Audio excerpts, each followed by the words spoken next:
Baiklah, adapun di sini saya akan menjelaskan tentang pengertian tenaga pendidik dan kependidikan. Yang pertama yaitu pendidik. Pendidik adalah orang yang melakukan kegiatan dalam bidang mendidik. Secara fungsional, kata pendidik dapat diartikan sebagai pemberi atau penyalur pengetahuan dan keterampilan. Jika menjelaskan pendidik dikaitkan dengan bidang tugas dan pekerjaan, maka variabel yang melekat adalah lembaga pendidikan. Ini menunjukkan bahwa pendidik merupakan profesi atau keahlian tertentu yang melekat pada diri seseorang yang tugasnya adalah mendidik dan memberikan pendidikan. Adapun menurut Heriati dan Muhsin dalam Aliyah 2018, tenaga atau personalia pendidik adalah orang yang terlibat dalam tugas-tugas pendidikan, yaitu para guru atau dosen. Adapun menurut Bakhtiar 2016, perlu dibedakan antara pendidik dengan tenaga kependidikan. Guru jelas adalah pendidik di dalam rancangan peraturan pemerintah.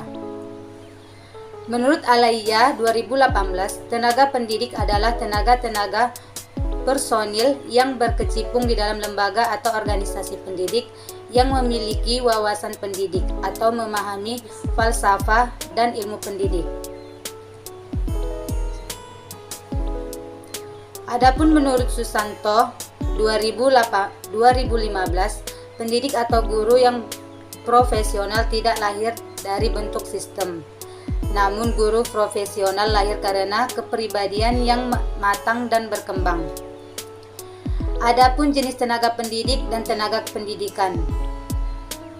Menurut Musriyadi 2018, tenaga pendidik atau yang sering disebut dengan guru adalah salah satu komponen manusiawi dalam proses belajar mengajar yang ikut berperan dalam usaha pembentukan sumber daya manusia yang profesional dalam bidang pembangunan. Menurut Sutirna 2018, tenaga kependidikan adalah sebagai termasuk di dalam peraturan pemerintah PP nomor 38 tahun 1992 tanggal 17 Juli 1992. Dengan demikian, secara umum, tenaga kependidikan dapat dibedakan menjadi 5 kategori. Yang pertama yaitu A. Tenaga pendidik terdiri atas pembimbing, pengajar, pendidik, dan pelatih. B. Tenaga fungsional kependidikan terdiri dari pemilik, pengawas, peneliti, dan pengembangan di bidang kependidikan dan pustakawan. C. Tenaga teknis kependidikan terdiri atas laboran dan teknisi sumber belajar. D. Tenaga pengelola satuan pendidikan terdiri atas kepala sekolah, direktur, ketua, rektor, dan pemimpinan satuan pendidikan luar sekolah. Dan yang terakhir yaitu E. Tenaga lain yang mengurusi masalah-masalah manajerial atau administratif kependidikan. Hak dan kewajiban tenaga pendidik dan tenaga kependidikan. Aliyah 2018 mengungkapkan bahwa dalam Undang-Undang Nomor 20 Tahun 2003 pasal 40 dinyatakan bahwa hak dan kewajiban pendidik adalah sebagai berikut. Yang pertama, pendidik adalah tenaga kependidikan berhak memperoleh. Adapun beberapa bagian, yang pertama yaitu penghasilan dan jaminan kesejahteraan sosial yang pantas dan memadai, penghargaan sesuai dengan tugas dan prestasi kerja, pembinaan karir sesuai dengan tuntutan, pengembangan kualitas, perlindungan hukum dan melaksanakan tugas dan hak atau hasil kekayaan intelektual, kesempatan untuk menggunakan sarana, prasarana, dan fasilitas pendidikan untuk menunjang kelancaran pelaksanaan tugas. 2. Pendidik dan tenaga kependidikan berkewajiban terbagi menjadi 3, yaitu yang pertama, menciptakan suasana pendidik yang bermakna, menyenangkan, kreatif, dinamis, dan logis. Dan yang kedua, mempunyai komitmen secara profesional untuk meningkatkan mutu pendidikan. Dan yang terakhir, memberi teladan dan menjaga nama baik lembaga, profesi, dan kedudukan sesuai dengan kepercayaan yang diberikan kepadanya. Standar tenaga pendidik dan tenaga kependidikan. Menurut Hidayati 2014, ada beberapa istilah dan penjelasan penting yang dapat disarikan tentang standar pendidik dan tenaga pendidikan yang terdapat dalam PP nomor 19 tahun 2005 sebagai berikut. Pasal 1 dijelaskan bahwa standar pendidik dan tenaga kependidikan adalah kriteria pendidik, prajabatan, dan kelayakan fisik maupun mental, serta pendidikan dalam jabatan. Artinya, standar itu meliputi sejumlah kriteria yang harus dipenuhi sebelum dan setelah menjalani jabatan sebagai pendidik dan tenaga kependidikan. Secara gratis besar ada 2 kualifikasi yang dipersyaratkan, yaitu kualifikasi akademik dan non-akademik. Sebagaimana ditegaskan dalam pasal 28 bahwa pendidik dan tenaga kependidikan harus memiliki kualifikasi akademik dan kompetensi sebagai agen pembelajaran, sehat jasmani dan rohani, serta memiliki kemampuan untuk mewujudkan tujuan pendidik nasional. Kualifikasi akademik yang dimaksudkan adalah tingkat pendidik dipenuhi oleh seorang pendidik dan tenaga kependidikan yang dibuktikan dengan ijazah atau sertifikat keahlian yang relevan sesuai ketentuan perundang-undangan yang berlaku. Kompetensi sebagai agen pembelajaran pada jenjang kependidikan dasar dan menengah serta pendidikan atau usia dini meliputi kompetensi pada pedagogik, kompetensi kepribadian, kompetensi profesional, dan kompetensi sosial. Kemudian, bagi seorang yang tidak memiliki ijazah dan atau sertifikat keahlian tetapi memiliki keahlian khusus yang diakui diperlukan dapat diangkat menjadi pendidik setelah melewati uji kelayakan. Menurut Undang-Undang Nomor 20 Tahun 2003 tentang Sistem Pendidikan Nasional Pasal 1 Ayat 5 dan 6, yang dimaksud dengan tenaga kependidikan adalah anggota masyarakat yang mengabdikan diri dan diangkat untuk menunjang penyelenggaraan pendidikan. Sedangkan pendidik adalah tenaga kependidikan yang berkualifikasi sebagai guru, dosen, konselor, pemang belajar, wideasiwara, tutor, instruktur, fasilitator, dan sebutan lain yang sesuai dengan khususnya serta berpartisipasi dalam menyelenggarakan pendidikan. Tenaga pendidik dan kependidikan ini merupakan sumber daya manusia potensial yang turut berperan dalam mewujudkan tujuan pendidikan nasional. Berdasarkan asumsi ini, penulis mengacu pada beberapa teori tentang manajemen sumber daya manusia pada organisasi swasta atau perusahaan, sehingga sebelum diuraikan definisi manajemen tenaga pendidik dan kependidikan, terlebih dahulu akan dipaparkan definisi manajemen sumber daya manusia. MSDM dipandang sebagai fungsi atau subsistem diskrit yang diharapkan mampu menyelesaikan tugas-tugas khusus, misal staffing yang efektif diarahkan untuk put the right person in the right place and the right time. Sistem kompetensi diharapkan mampu memotivasi formasi dan rotasi pegawai.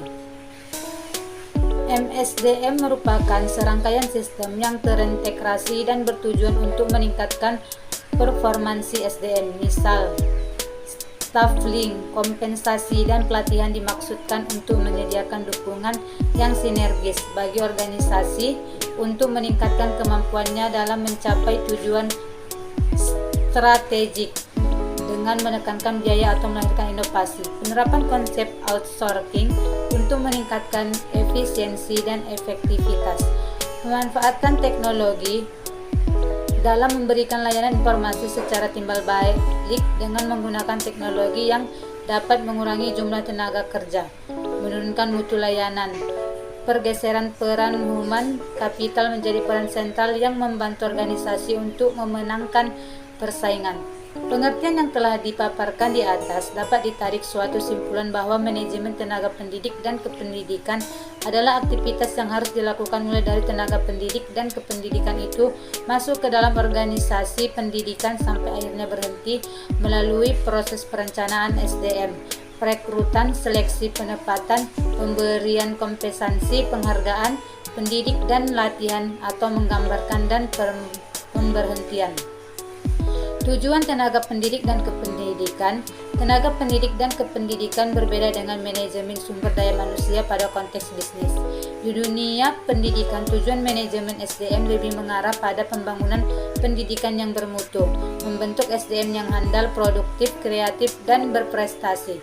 Di negara kita ada satu direktorat tenaga pendidik di bawah Dirjen Peningkatan Mutu Pendidik dan Kependidikan atau PMPTK yang memiliki wewenang untuk mengatur, mengelola tenaga pendidik dan kependidikan. Berdasarkan Permendiknas Nomor 8 Tahun 2005, untuk meningkatkan mutu pendidik dan tenaga kependidikan dibentuk suatu lembaga yang disebut Ditjen PMPTK, Direktorat Jenderal Peningkatan Mutu Pendidik dan Tenaga Kependidikan, atau yang disebut dengan Ditjen PMPTK, di mana lembaga ini mempunyai tugas merumuskan serta melaksanakan kebijakan standarisasi teknis di bidang peningkatan mutu pendidik dan tenaga kependidikan, pendidikan anak usia dini, pendidikan dasar, pendidikan menengah, dan kependidikan non-formal.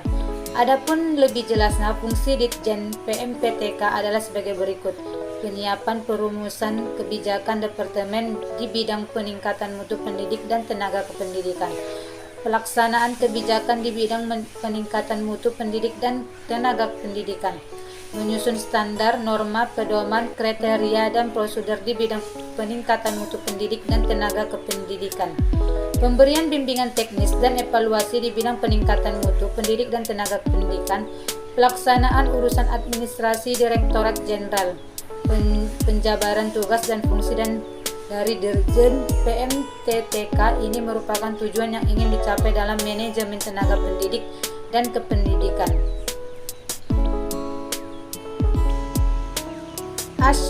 Asyaifuddin 2005 menyebutkan bahwa tujuan pengelolaan tenaga pendidik dan kependidikan adalah agar mereka memiliki kemampuan, motivasi, dan kreativitas untuk: yang pertama yaitu mewujudkan sistem sekolah yang mampu mengatasi kelemahan-kelemahan sendiri, secara berkesinambungan menyesuaikan program pendidikan sekolah terhadap kebutuhan kehidupan dalam atau belajar peserta didik dan persaingan terhadap kehidupan masyarakat secara sehat dan dinamis.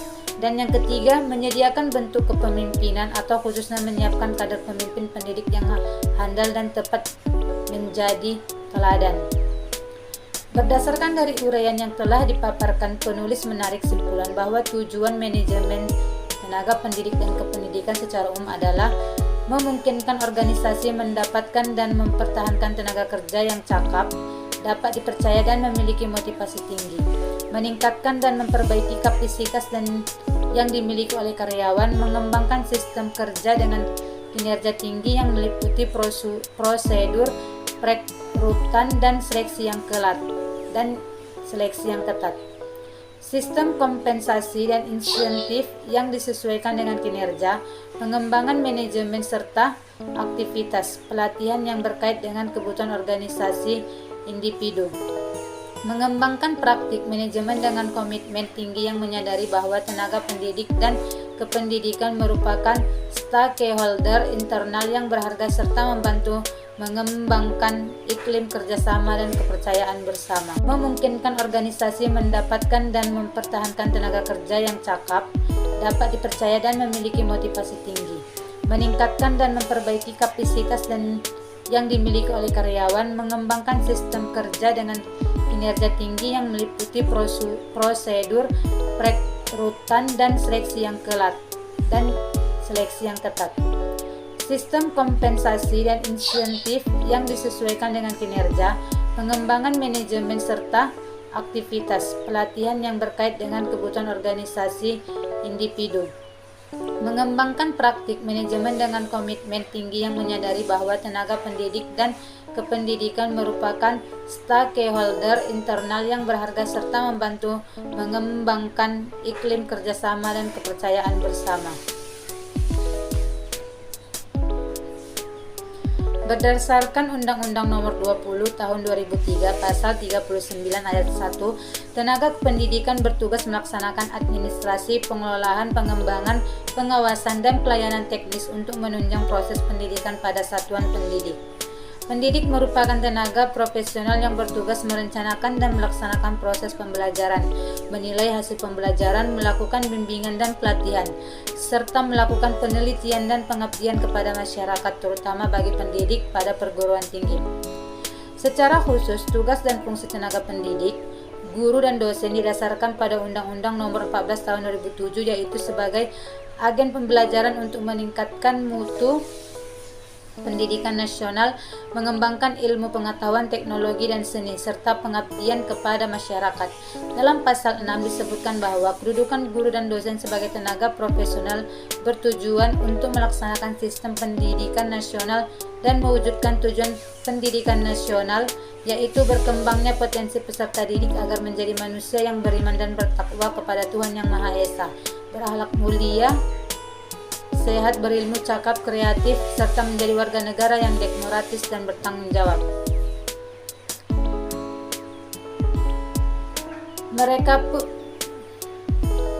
Mereka pun memiliki hak dan kewajiban dan melaksanakan tugas, yaitu pendidik dan tenaga kependidikan berhak memperoleh penghasilan dan jaminan kesejahteraan sosial yang pantas dan memadai, penghargaan sesuai dengan tugas prestasi kerja, pembinaan karir sesuai dengan tuntunan pengembangan kualitas, perlindungan hukum dan melaksanakan tugas dan hak atas hasil kekayaan intelektual, dan kesempatan untuk menggunakan sarana, prasarana, dan fasilitas pendidik dan menunjang kelancaran pelaksanaan tugas. Kesimpulan dari tenaga pendidik dan kependidikan: pendidik adalah tenaga kependidikan yang berkualifikasi sebagai guru, dosen, konselor, pamong belajar, wideasiwara, tutor, instruktur, fasilitator, dan sebutan lain yang sesuai dengan khususnya, serta berpartisipasi dalam menyelenggarakan pendidikan. Tenaga kependidikan adalah anggota masyarakat yang mengabdikan diri dan diangkat untuk menunjang penyelenggaraan pendidik. Tujuan manajemen pendidik dan kependidikan lebih mengarah pada pembangunan pendidikan yang bermutu.